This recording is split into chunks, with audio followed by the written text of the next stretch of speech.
Alrighty, we're coming up on 5:08 this morning, and we've got new details on the strike bringing Hollywood to a halt. We've been covering the writers' strike causing disruptions to some of folks' favorite shows for months. But today, we've got new details that are making history. Check this out.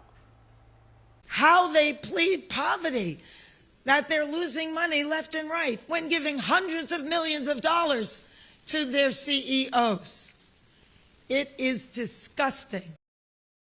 Well, a familiar face there for some, that was Fran Drescher, who's the president of SAG-AFTRA. Now, that's the group that represents over 100,000 workers on screen and on air. So while screenwriters have been on strike for about 2 months now, here is the new piece. The performers are now joining in. That means for the first time in decades, actors, radio personalities, they all voted to join the strike overnight.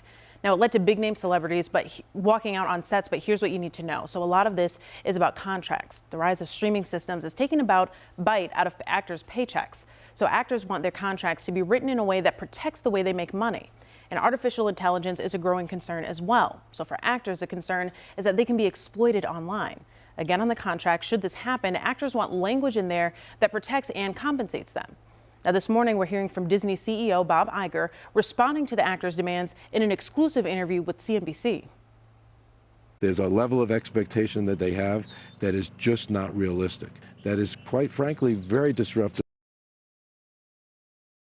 Now, as for how this affects you, the folks who watch late night talk shows, a lot of them have been forced into airing reruns. And now major productions like Barbie, well, they won't get promotion from their star actors like Margot Robbie, which impacts the money that the movie will ultimately make. And then productions in the works like Wicked, the latest Deadpool guys, they're all coming to a halt, and that possibly will force fans to wait even longer for those releases. A lot going on here. It'll really depend on if they can negotiate these contracts.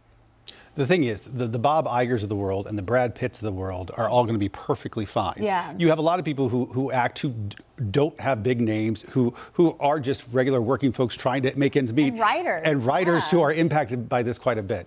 Now, I would argue, though, that the actors, I mean, that's why they're joining in, is because this is impacting them no matter how much money, they're making. Oh, for sure. I'm simply saying the Brad Pitts of the world are not who we're concerned about. It's the people who you might not know, the names you might not know. Those are the people who are really might be struggling the most from something like this. And so we've been asking people all morning to tell us what show or movie that you're watching that this might be affecting or put on hold. So you can text us your thoughts, 704-329-3600. Kia, thank you.